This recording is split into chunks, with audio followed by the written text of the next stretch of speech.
Move back to the future. I don't got time to hear about the criticism. Rap serial killer looking for another victim. Come and get your issue. We don't rolling with the 9 bitch slashing at you off. It's like you carry you. Ski, ball in the summer like Drew League. Champagne got me loopy. Glizzy Bob looking groovy.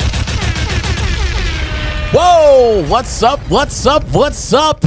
It's your boy, K with the AKA Mr. Getting It Done. And yes, do not adjust your dial. You are here live with your boy. That's right, we are here on Getting It Done. This is Getting It Done, and I am Kai Greene here with the podcast. Now, check this out. You don't need to adjust your dial because this is what we're going to do right now. This is how it's happening.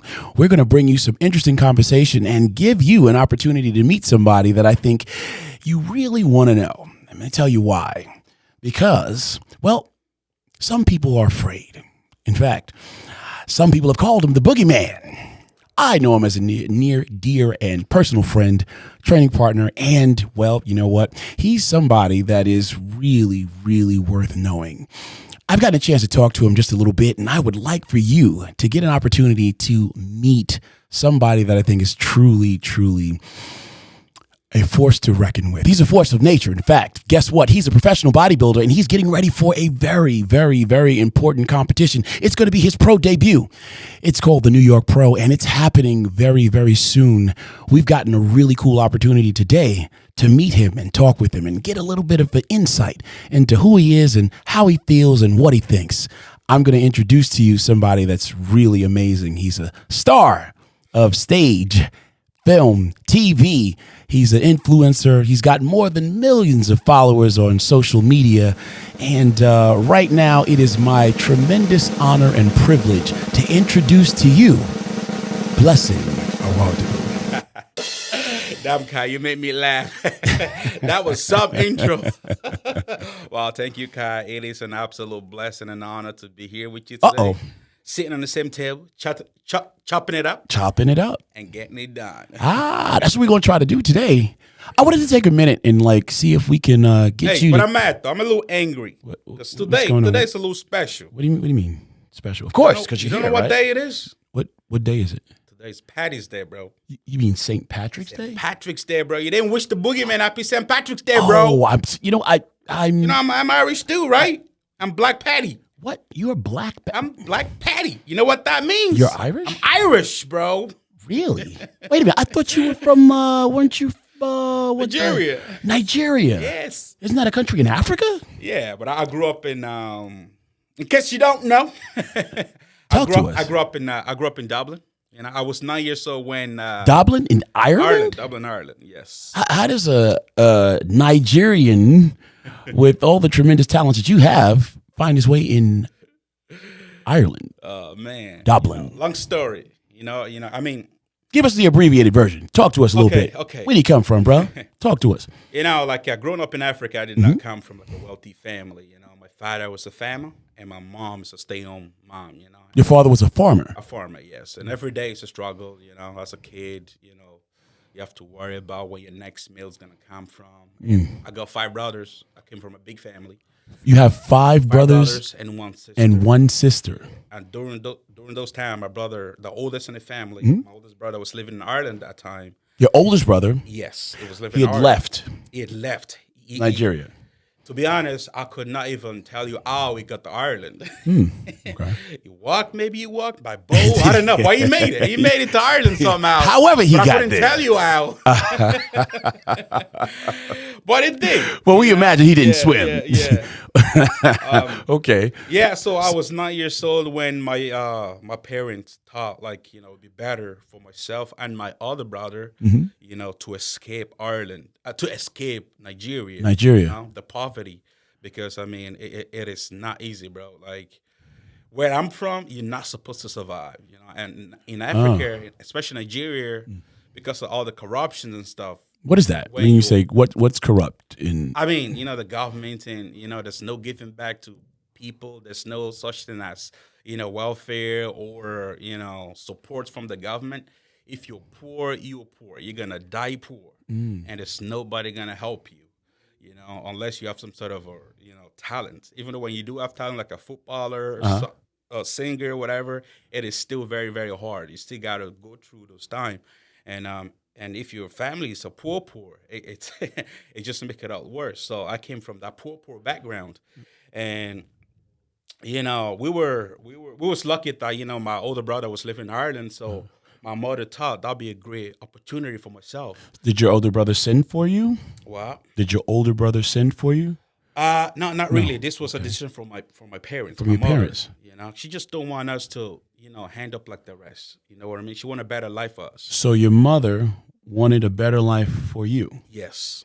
Okay. So she sent us to Ireland for better educations and better future, better shot at life. All 6 of your siblings? No, just myself and my older brother, the one before me. I'm the last born.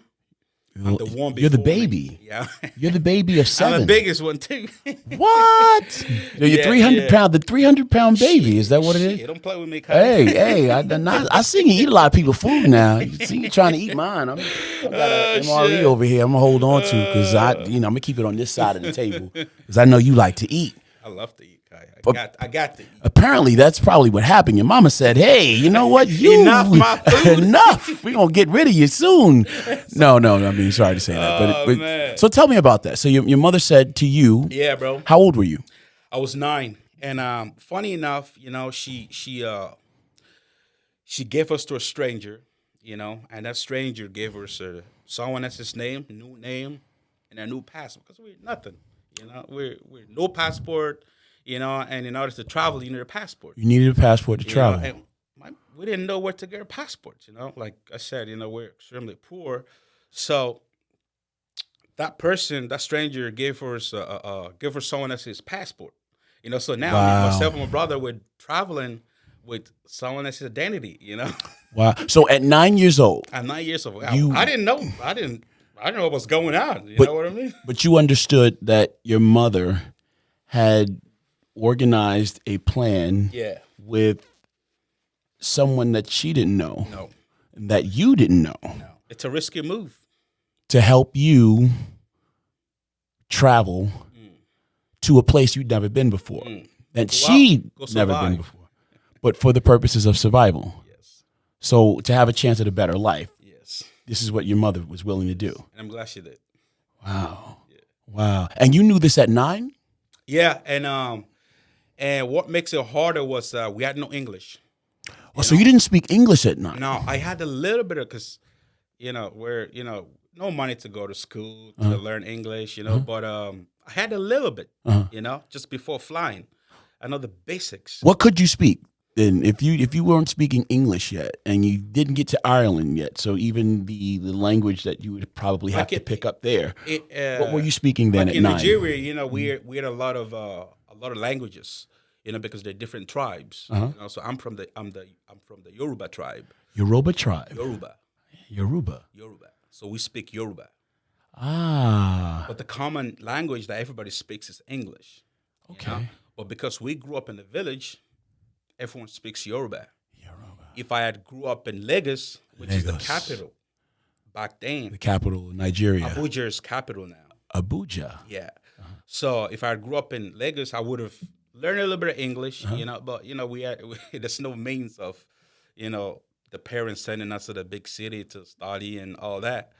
You know what I mean? So moving to a whole different country with no English, you can imagine how tough that was. Yeah, I can know what I imagine mean? that would be very, But, very difficult. yeah, it was tough. And, it's crazy story, bro. Because so when we landed in Ireland, right, these strangers dropped myself and my brother to an immigration door. Immigration door. Right. At 9. At 9. She disappeared. That's it. So did you ever see this person again after that? No, that was it. That's it. So they were like just a That's it. a traveling. I got you here, and now and that's it. go do your thing. Good luck. Good luck.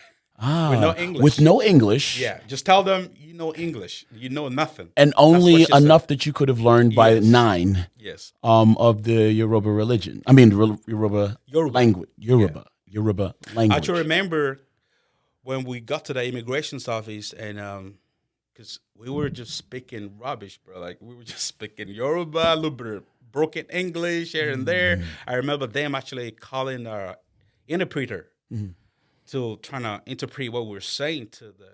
Now, this would have been someone that could speak the language. Someone who could speak Yoruba. Yoruba. You know, literally, we were just telling them we don't know shit. We don't know how we got here, and somebody just dropped us in, and now we were. Which would not have been a lie at that point, because this was a stranger, and this is not someone that you knew, right? You know what I mean? But I got a brother here. You know, so they somehow find my brother. You know, and this is in Ireland. This is in Ireland. You know, and we were.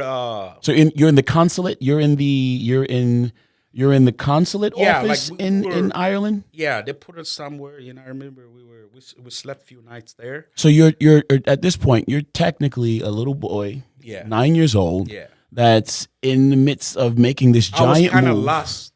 That's kind of lost. Yeah, lost. Yeah. Okay, and you're in an effort to try to put you in a place where you can kind of halfway find your way. Survive. As you are in Ireland now, the consulate in Ireland did what? They tried to contact your brother? So we told them, you know, we were able to explain to them that we got a brother here who's living here. Family member, next to kin. Yeah. Uh-huh. So they were able to contact my brother, and my brother came for us. Oh, wow. He came, and, you know, I mean, you know, they were nice, you know, so we end up getting immigration status, you know, which allows us to, sort of go to school. We were lucky that we weren't deported back. Right. We were too young. You know what I mean? Really? So my brother signed a paper to be a guardian. So he was like a parent. He was like a father. You know, so I grew up living with him, you know, in Ireland. And this was your eldest brother? Or Eldest brother. Okay. Yeah. How old was he? I think back then it was in his 30s. Okay. Yeah. Okay. So you had an elder sibling sign for you and take over custody to some While we're in extent. Ireland. Okay. So this becomes So when he got us, he was figure. able to come to her parent that, look, listen, I got the boys. And I'm going to do my best to, you know, look after them. And, yeah. Well, good. Okay. So now you're in Ireland. You're 9 years old. You recognize that in order to get here, your mother told you something before getting on the plane, I would imagine. What did she say to you? She just said, go survive. She said, go survive. That you'll be okay. You know what I mean? But we were excited. You know what I mean? Because, you know, you can imagine as a kid growing up in, you know, in a poverty environment, you know, nothing but poverty. You know what I mean? So any chance for a better life would get you excited. But how did you know about better life then? If so in poverty, you know, born in poverty. Yeah, a lot of times kids, we don't know exactly. Yeah, no TV, no nothing. But you know, you heard stories. You know what I mean? How there's a place, you know, where white people, Yeah, white people's everywhere, and it's paradise. It's paradise. It's heaven, and that's what it is. It was exactly the way it was described. So your mother comes to you at 9 years old and tells you that I have an opportunity. All the brothers there, like, you guys need to be there. Paradise. Yes. Opportunities. Money goes on 3 times. And here's an opportunity for you to go to this place, this perceived paradise. This is a possibility. And she gives it to you at 9. Yeah, she did. And she says, go survive. Do the best you can. This is the best I can do. It was tough for her, you know. That's for any parent. I can't imagine that's an easy decision to make. Like, you know, giving your 2 babies to a stranger, The youngest. Yeah, you know, and sending them to this place where, you know, there's no certainty of anything, you know, where anything can happen, you know, and just believe that they're gonna be okay. You know And what I mean? you weren't afraid? We were excited. We weren't afraid. African kid, we've seen everything. We've seen it all. We've been through it all. So there's nothing can, you know. What does that mean when you say you've seen it all? At 9 years old? When you grew up in African poverty, you get to see shit. You know what I mean? What does that mean? You get to see kids I'm here in the United States. I can think that I know struggle, you know, but I've been very privileged. And I don't realize it a lot of times when I am saying what I'm saying as a young person living in a country that does have safeguards built in. There's you know, there's ISSS, there's you know, governmental agencies that fund offices that speak for the well-being and protection of children. You know what I mean? So even in the most poverty-like situations that I would imagine here in the United States, the truth is, you know, there's still a certain amount of a possible horror that I have been protected from. So when I hear you and your story of 9 years old, and you know poverty, this boy of 9 years old that you were then would be so excited to leave in an effort to create a new opportunity for yourself. It doesn't matter how crazy it may sound or how hard some people might think it is. You don't see all that. You just see opportunity. You see better life. You know, you see future. You know what I mean? Because like where we're growing up in that sort of situations. That's what kids are happy because they don't know any better. They don't believe anything better is gonna come to them. They get to accept their situation. That's it. That's final. That's where you're gonna grow up. That's where you're gonna die. Because that's the cycle. You know what I mean? So, you know, a kid presented with that opportunity, you'll be so excited just to see the new scenery, you know, just to see different type of lifestyle. You know what I mean? See how people live. You know, like when I got to Ireland, I was like, yo. Even though like I didn't know where I was going, I didn't know what was going on, no English, I was shocked. I was seeing cars, nice cars. People wearing nice clothes, shoes. You know what I mean? Did you own a pair of shoes? Electricity's light. Did you have electricity? No. Prior to Not the village. Not so in the village, you did not own a pair of shoes and you didn't have lights. I mean, we make shoes. You made tell me about that. Because like, you know, as I said, my father's a farmer, and age of 6, I'll be in the what you call it, forest, on the farm, you know, working away. So you were working at 6? Oh yeah, like doing what? My dad, we grow crops. We grow like cocoa. You know, cocoa. What you call it, cocoa, where the coffee came from. Yeah. Yeah, my dad grows all that. He sells it. And we also grow palm trees, you know, the palm oil. We make palm oil. Like, at age of 6, I was doing all that. You know what I mean? We grow like this, I don't know if you've ever seen palm tree. I don't know if you guys can pull it up. You know, it's like a palm tree, an actual palm tree? It's not like the palm trees. Not the palm trees we have in Florida. It's like a huge, and you see this red, little seeds. They're red. And then attached to this spiky, kind of like a big, it's like a giant circle, spiky, I don't know what you call it, but then you have to off all this seed. That's the palm tree. So we cut that down, you know, we go through all the process, and then we melt it, and then the oil comes out. You know, if you put that up, people will really understand. It's rough. So you know, so we do all that. When you say it's rough, why? What's because it's a crazy process. Crazy process. Yeah. What about the air quality in dealing with that? Is there anything pretty good? Okay. Yeah. So it's not one of those things where it can be tough to breathe. Oh no. Processing that. No. Okay. It's like because there's no machines, so everything is done by hands. You know what I mean? So there's no really any S's. I don't know. What you call it? Contamination in the air, whatever. Oh, okay. You know, so everything is done by hand. Okay. Know? So the waste particles are not toxic. No, not toxic. Right. So okay. It's. So other than the fact of being 6 and other child than the fact labor that laws that would otherwise. Yeah. So crazy man.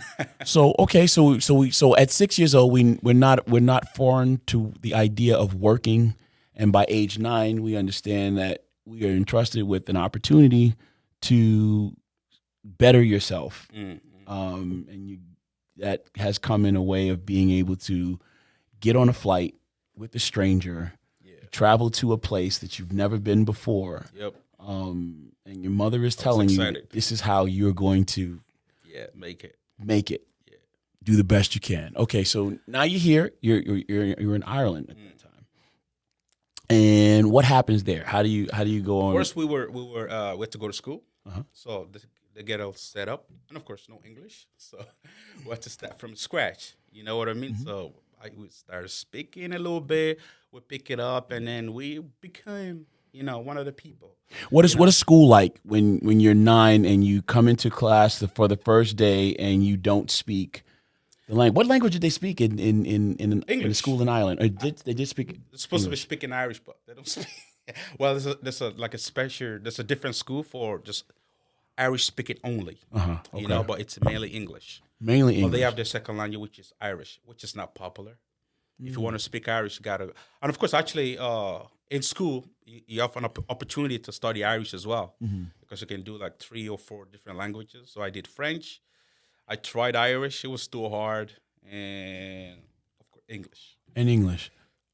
Oh, so you're 9 years old now, and you have the opportunity to learn English, Irish, and French.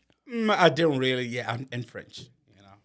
I didn't really take French. I mean Irish serious. Because they don't take it serious themselves. Because it's such a hard language. You know what I mean? Okay, so you learn as much as you can to get along, here to and get there, by. because the teacher will tell you goodbye in Irish at the end of your day. You know what I mean? So What is that language? It's definitely Irish. It's Irish. Okay. I think it's called Gaelga. Gilga. I don't know if I'm pronouncing it right. Hey, well, we're gonna look it up. We should Look it up. What are they? This is an educational pursuit know. as well. Okay, Yeah. so we're going through the school system in Ireland. We're tracking ourselves. Where do you That was rough. you go from there?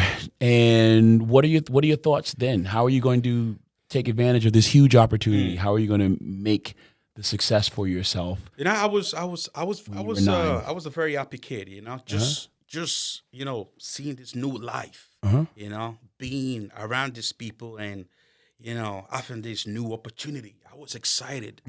So I was extremely happy. Even there are times where kids would try to like be nasty to you, but I don't. It takes me a while for me to pick it up because all I see just excitement, better life. Wow, I gotta go to school. I gotta make friends. I gotta live like this. You know what I mean? Other little things that a lot of people, normal people would take for granted. I was, those things were my happiness. You know what I mean? And of course it wasn't easy. We especially my brother, he gets into trouble a lot because he reacts to whatever people were saying. Me, I was a very chill child, and it takes me a while for me to react to any or any silly comment that kids might make towards me because the way I look, where I'm from, the fact that I could barely speak English, but my brother is different. My brother reacts, he'll fight. So he's always in trouble. You know what I mean? Throwing apple at him, he always getting kicked out. I was getting kicked out, out of school. So what was school like for you? Like I said, I wouldn't get in trouble. You wouldn't get in trouble. I wouldn't. I would just ignore. I ignore a lot of things. I let it go. Was learning easy for you? Coming from another language, dealing with the language barrier at times? To be honest, learning was very, very easy for me because, the mindset I had coming from Africa, like, you having your parent telling you, look, listen, you guys are the last chance of us, getting out of this poverty. So we've given you this opportunity, so you guys got to grab onto it and use it well. So I've always had that mindset, the fact that, I grew up as a, kid who works all day long on the farm, carrying bucket of water on top of my head for miles, so y'all can have clean water to drink, carrying firewood from the farm home so we can cook. Like I said, it's not electricity, so we had to cook with wood. Did you see your mother do this? Oh, yeah. Yeah. My So you dad saw your did mother too. carry the water. You saw your Walking out. father carry I'm the sure water. you'll find a great picture of African, some African dudes or lady carrying water. Carrying top of- water, yeah, balancing it. That's some skills. Yeah, absolutely. How I have water, but what we do is like we have like a little rag. We call it, this is funny. We'll roll it up in a circle, and then we put on top of our heads like cushion. So we put the water on there, and then we have another bucket side by side, and you're walking. You're good. Straight up. You know, same again with firewood. You know, we stack it all up. You see some people like walking with a huge as firewood on top of their head, balance, and then carry another, you know, few bags, and they have to walk from wherever they're going to their home. Yeah, but they're not thinking about hardship. They're thinking about, this is what I have to do. I'm doing it. That's life. Right. You know what I mean? So that was the mindset. You know, when you're asking, I was studying and stuff. So that's the mindset that I brought to Europe, brought to Ireland. So it's always about working. I gotta do better. I gotta do better for my parents. You know, I've got this opportunity. I cannot waste it. I gotta be the best. You know what I mean? My goal is to be the best at what I do. I wouldn't say I'm the smartest kid in the world, but I studied a lot. My goal was to become a doctor. I wanted to become a doctor so bad. Really? If anyone would ask me, what do you want to be? I'll become a doctor. Really? You know, and that was a seed that the parent, you know, they sort of planted. Yeah, because I mean, in Africa, it's like, you know, you're either a doctor or, you know, to be a worthy child, you have to be something That's great. a big accomplishment. I get it. And it So- says that you're smart. It says that you're So diligent. I studied a lot, so my English was good. Everything came up. I was an honor student. All my subjects were like, you know, in Ireland we have higher level and lower level and ordinary level. So all my subjects were higher level. You know what I mean? I pushed myself and I studied Really? extremely hard. You know? So question, why not? Why not become a doctor? That was the only chance I had, and I didn't want to waste it. So I wanted to be as good as much as I can. So question, so if you come here and you're working and you know how to work hard and you're everything about you to this point, you know, allows you to recognize that you are the chance of the family to step into that larger possibility. It's your responsibility to be the success. How do you not go to a college of your choice and continue in that direction? What changed? Nothing changed. Nothing changed. You know, and so when I finished in secondary school, school system's a little different out here. So we have national school, and then after nationals, we go to secondary school. So after secondary school, we go to college, where you get to study whatever you want to be. You know what I mean? So getting out of secondary school, I came out with like great, awesome record. Like it was like all my friends could not believe it, you know? And bear in mind, I was training. I found fitness and weightlifting at the age of 14. So I was during skinny this kid. So process, during all this process, I was training. I was training my ass off. Really? After my homework, I'm in a shed because we got a shed. You know what I mean? So I'm there training like crazy. So you trained in a shed? Did you just say a yeah. shed? What does In a that mean? shed. Because It's I like a think little, about a gym. I go to a gym. It's a little thing we you go have to in a gym now. In your little thing you have in your backyard. In Ireland. You know, like it's got a little house made out of wood. You know, so we have all the weights in there. And this is around the time of 14. Yeah, it's just time 14, 15, 16, Okay. 18, you know, while I was in secondary school. So in a shed, training at a young age, I would imagine, if you're not saying gym, then you probably had to probably not take advantage of the state of the art equipment in this shed. What was the equipment like training in the shed at 14? It was all dumbbells. I think we had barbell as well. So, you know, when we used to, I think we had a bench as well. Okay. You know, so I was doing everything I could.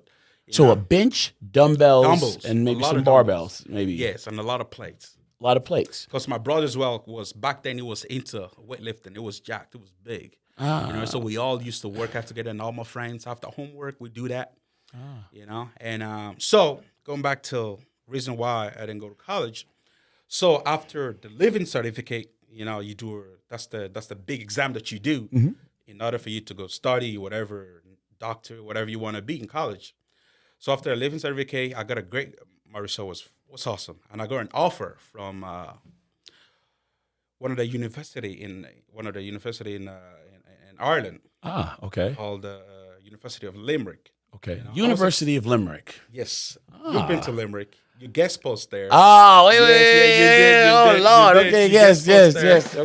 yes. Okay. It's not Dublin, but it's a nice city, very quiet. And so I got that offer. I was excited. I got the news and stuff. My whole family was excited for me. I was happy because I worked so hard. I actually remember I stopped working out and all I did was studied. Like I said, I'm not a smartest kid, but when I do something, I really do it. So I learned everything off by heart.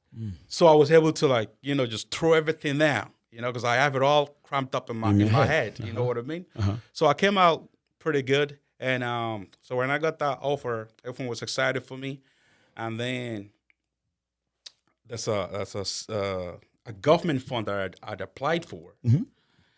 And because without that, I cannot go to college. My brother got 4 kids. He got a Wow. I was living with him with 4 kids. He got a wife, so he got to take care of his kids. There are and restrictions. There I was get no it. way he was Right. able to sponsor me through college. Right. And my only option was government. You know what I mean? So when I applied for that grant, it's called a grant, I thought I would get it easily. So when the letter came back from the government saying, sorry, we cannot support you because you're not an Irish citizen, because I didn't have my passport then. That broke my dream. Wow, devastating. That can Yo. be devastating. I get it. Bro, I cried so hard. I had a broken heart. Lord, I shut down. I thinking about it right now I'm actually having goosebumps because, just thinking about how hard I worked and everything paid off, and just not being able to follow that up because of no money, that really shut me down. So I was like, so what's next? Can't go to college? No money? Gotta get a job. So I started personal training. Now I was shredded. I was in good shape because all my trainings from 14. I was in shape. I didn't know nothing about bodybuilding. I just love working out. Like I said, because my background's all about working. I enjoyed the work. I like put my body through hardship because that's all I know. You know what I mean? So I was in shape. I started personal training. I started focusing more on myself. I started training more. And 2011, one of my best friends back then, still my best friend to today, he told me about bodybuilding competition. I'm like, nah, I don't want to do that stuff. I don't. That stuff's not for me, bro. I don't compete. I don't know nothing about that stuff. I don't want to do it. He was like, yo, you're in shape. You're ready. Just do it. Just do it. So 2012, I decided to do a show. My first bodybuilding show. Signed up. I entered the first timers. And I remember backstage, I thought it was funny. I was laughing at myself. I was in the Speedos. I bought the swimmers. Good old Speedo. That's right. We get them from the store. That's right. I didn't get the right. Not the posing suit. Oh, wait a minute. Hey, Speedos. you didn't have That's a so you didn't have a wardrobe big ass malfunction. logo on it as well. I remember. Oh wow. Okay. So I bought one of those. I was in the backstage. Now I told you I entered the first timers. I should have been in the juniors.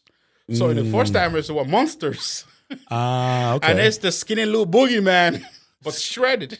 Shredded. I remember we're in a lineup, and there's just before we go on stage, there was a big mirror right here on my left side. On your left side. And I took a loose swing to my left. I saw the big mirror, and What did you see? myself again, and shit, I'm naked, bro. Okay. With a whole bunch of dudes. I was like, shit, this is weird. Wow. It So was strange. we're backstage at your Yo, first bodybuilding show nearly having a pulled wrestling out. match with homophobia. I nearly pulled out. My brother forced me to stay there and go on stage. Did you know what to do at that point? Did you know your poses? Did you know... To be honest, no. No. I didn't know my pose and wherever. So I went on stage, but it was good. Comparison was good. I did whatever I can. And then it comes to my posing, the posing round. I went on stage, and I remember I gave my music. I can't remember what music was. Music was. I gave it to the DJ. I went on and pressed play. My music didn't play. Didn't play. I don't know if you Posing to guys nothing? can pull up my a picture from my first competition, and I was posing to nothing, bro. I was doing one of them Arnold stuff like this. I was doing this. Not even acapella. Did the audience clap for you? Everybody was laughing at No, me. just laughed. Okay. But it was only my friend that was saying, "Go on, blessing, go on, blessing." It was funny experience, man. After that, I didn't want to do it again. But then, few judges came up to me. I actually placed fourth. You placed fourth. Yeah, it was. This is your first bodybuilding competition. Bodybuilding competition with And the big guys. with the what is it, first-timers. juniors? Well, you said first time. I went into first timers. And this- I should have been juniors. It should have been a junior. If I actually went into juniors, I would have won. You know what I mean? So the judges came over to me like, "Dude, you've got a great potential. I think you should do it again."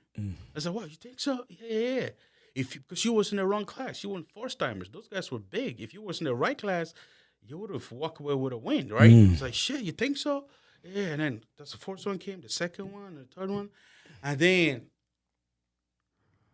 Tony Freeman was guest posting that year. Really? It was Tony the first, Freeman, the X-Man. It was the first ever bodybuilder I ever met. Ah, He, 2012. 2012. So I remember I went over to her just looking at him like, "Yo, she's beautiful." Yeah. You know what I mean? The small waist, big arms, huge Wide round shoulders. delt, Yeah. amazing aesthetic. It Yeah. was just so pleasant looking. Yeah. And I remember I was talking to him and asking him questions and stuff, and he just told me to just stay focused and do it again. And Stay never give focused up. and do it again. That's what he told Yeah, you. after this picture, I still got a picture. How old were with him. you at that time? I think I was like 19. 19. Yeah. Okay. So Tony Freeman, a world-class professional champion, Olympian alumni, was there guest posing, Yeah. and he told you Gave me some advice. that you had potential. Yeah. Just do it again. Do it again. And I did. And you did. And since then, I was, right after that show, I became undefeated as a junior. Wait, undefeated? Undefeated as juniors. What does that mean? Like, no one could touch me, bro. No one could touch you.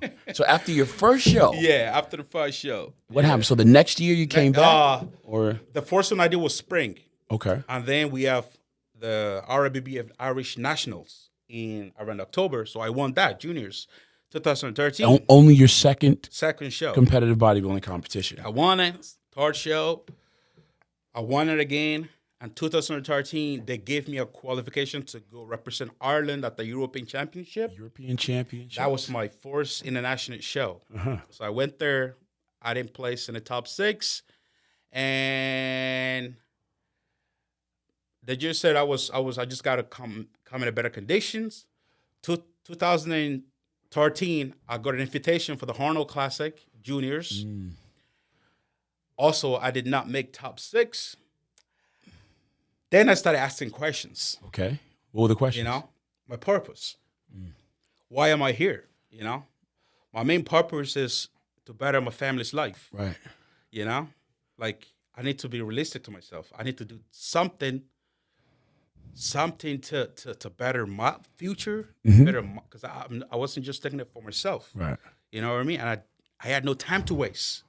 And I always see myself as the last chance to get my family out of the poverty.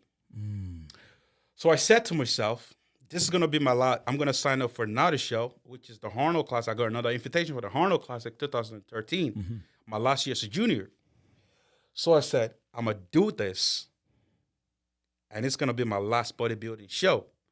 And then I'm going to look into something else because I don't think this is for me.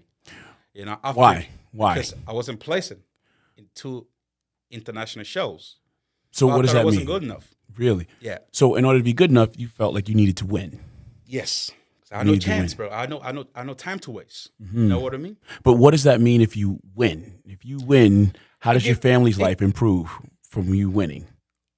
Even when they heard I was doing bodybuilding, they sort of turned away. You know what I mean? Really? My oldest brother did not talk to me for like 2 years Why? because he thought I was wasting my time. You know what I mean?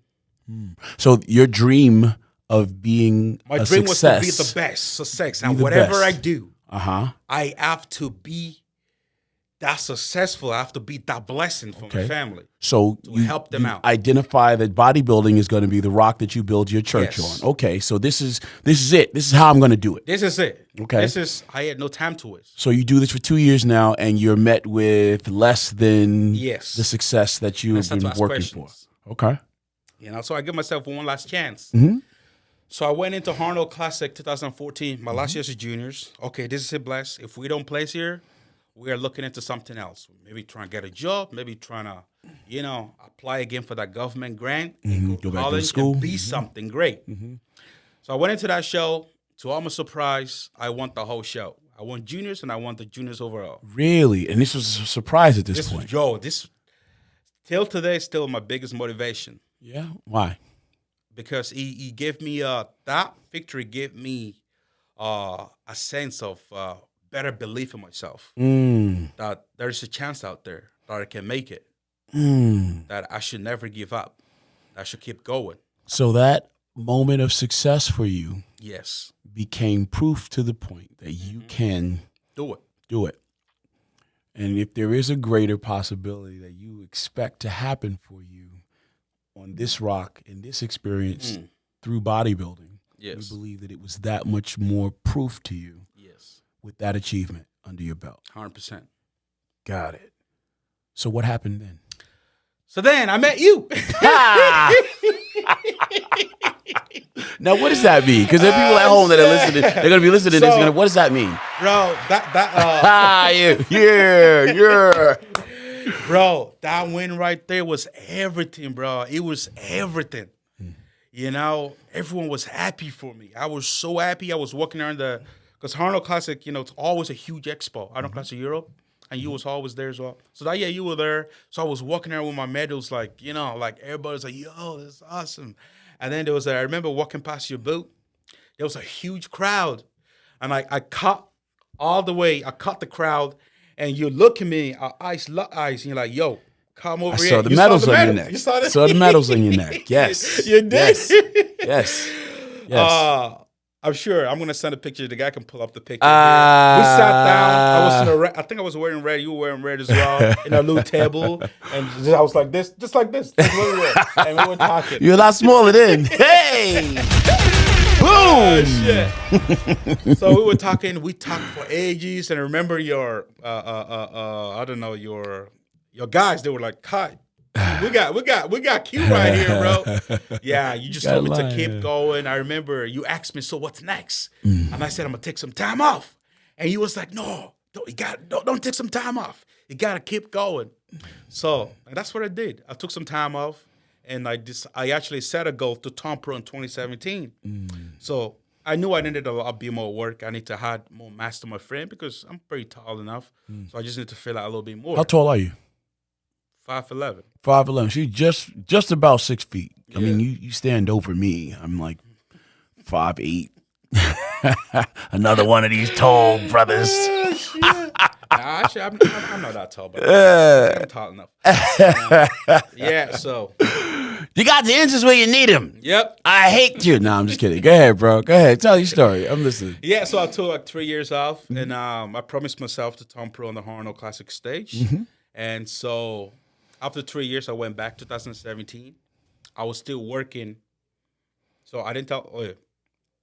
I was working as a security officer. What kind of security? I was working in a nightclub. One of the busiest nightclub in Dublin on the hardcore streets.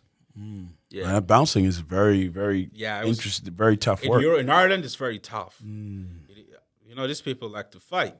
They love to drink and they love to fight. So they drink first and they start fighting.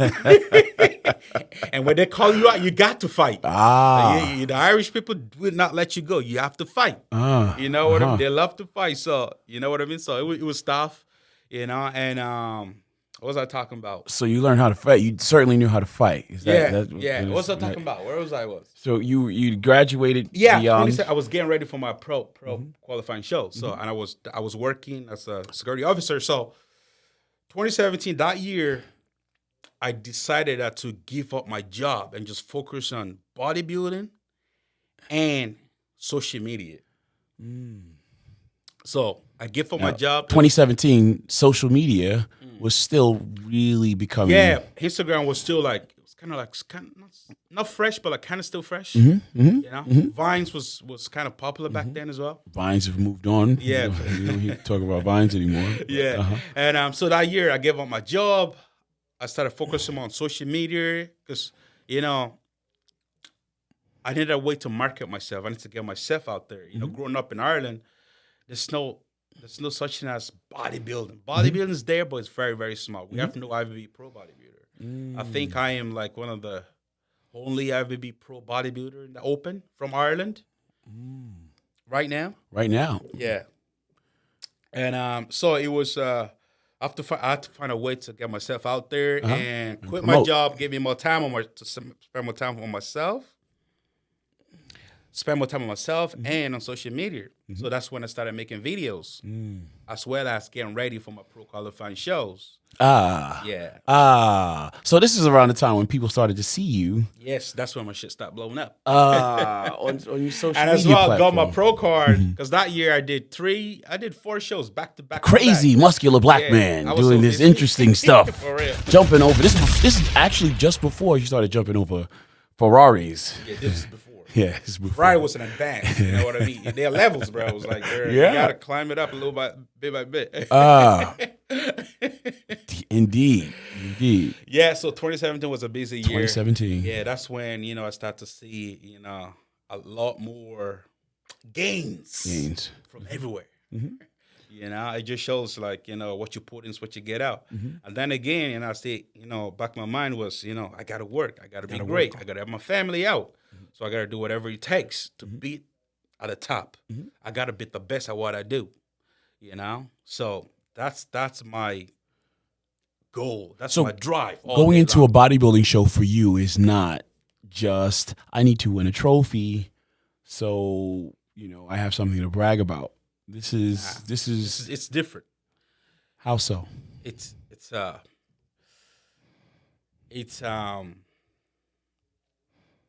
an opportunity for my family to get a prophet. You know what I mean?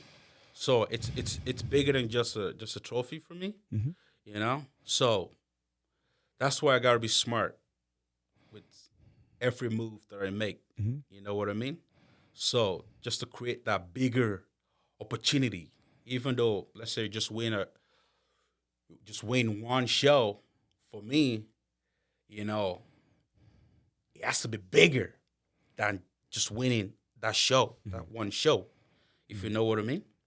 So it's interesting because to see you here now preparing for your pro debut, there's a lot of things that certainly have happened since you got off the plane in Ireland with the idea of trying to step into that larger possibility and being willing to create it every way you possibly can. And then after bumping into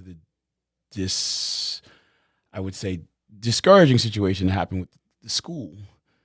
But now to be where you are now, after deciding that I'm going to focus on developing myself in this way, you've become an entertainer, a personality of note with a huge following across Instagram and social media that is continuing to grow. To see you now as a top athlete with the largest and most successful supplement company on the planet right now, and to see you continuing to forge ahead as you develop your master plan of self-development is really, really a tremendous, tremendous thing to see. Getting ready for the New York Pro this year, I know that there's a lot of people that have seen you on social media, talking backwards and forwards, and a lot of people have dismissed you as just talking without ever really getting a chance to kind of get a little bit of discovery about who you are and where you've come from and how important this stuff is to you behind the scenes. I understand that the stakes are very high. For any time any man turns around and says, yo, man, my life and my family's life, the ability to help impact that in a very significant way is at the heart of why I'm doing what I'm doing right now. That is huge. And I'm very, very, very thankful that you would be able to come on, think it important enough to come on this program today. Thanks, and Mr. share Kai. that, But going forward now, what would you say has been the biggest and best thing for you? The best decision that you've ever made, the biggest moment in your life? Walking away from my previous sponsors and get with Red Count One. Really? Yes. Wow, that almost brings like 30 other questions, but I'm not going to do that. But that's dope. That's dope. So right now, it's like it's always a dream for me to come to America. And, like you always say, like, thought do become things. You become what you constantly think about if you work at it, and things always happen for a reason. As long as you're a good person and you carry your good energy around with you, you always remember that what you give is what you get back. You know what I mean? So when things are happening around you, sometimes, you might be asking questions like, why is this happening to me? Why this? Why that? Why is this company messing me up? After everything I gave to them. Why are they trying to steal from me? You know what I mean? Those things are not happening to you. They are happening for you. You know what I mean? As long as you know exactly what you want in life, and again, being good, things will happen for you, rather than against you. So when that happened with my previous sponsor, I was very positive about it because I knew, God had something bigger planned for me, and then maybe a couple of weeks later, Reckon One came along. Aaron came along, and he offered to bring me to USA, to fulfill my dream. You know what I mean? You see how that works? Things happens for a reason. And here I am today. I'm living in Florida, and, it's like, I'm extremely grateful for this opportunity that I've been, given to me by Reckon One, Aaron Singerman, and the whole crew, because I got to wake up every day and live my dream. You know what I mean? Even though I'm still chasing my dream, but I'm living my dream right now. Yeah, I have to say this because I see your work ethic, and I know you're a very, very, very hard worker. Not a lot of people see that, okay? But I'm the clown. Instagram bodybuilder. And that's AKA. I think that is really one of the things that I really wanted to be able to speak to today. I'm hot, Kai. I'm sweating. I know.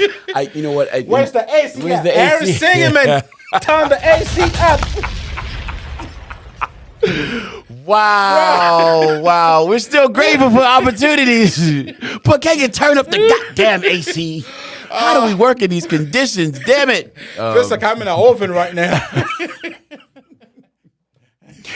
Well, you know what? On that note, man, I am very, very thankful that you would take the time to think enough to come by and share your story with us. I think that this is a story that certainly needed to be heard and does 100%. Need to be continued to explore, because at the end of the day, a lot of times what people see on social media is not necessarily the whole picture of the truth.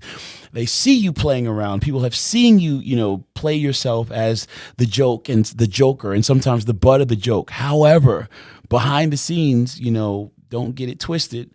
This is a hardworking man with a dream that is being worked out every day in effort to see it realized. Thoughts truly do become things. This man is going to be successful, whether it's this way or that way, because he will will himself into that position, because he's willing to work hard and make that as so. So, you know what? I'm very thankful for this opportunity. Thanks, you for being so cool. I know you got to go. Listen, it's your boy K with the AKA, Mr. Getting It Done. I want to thank you so much, Blessing, for sharing it. Yeah, it's truly a blessing. And on that note, is there anything you want to say to the people as we wrap this moment up? Hey, just stay cool. Be you. Don't let nobody tell you shit. All right, with that note, we're going to wrap this thing up. This is your boy K with the AKA, Mr. Getting It Done. This has been Getting It Done. And you know what? We want to always encourage you to be encouraged and to keep it positive. Peace. Giant. Oh, many people don't try. To get the African child. Give me your money.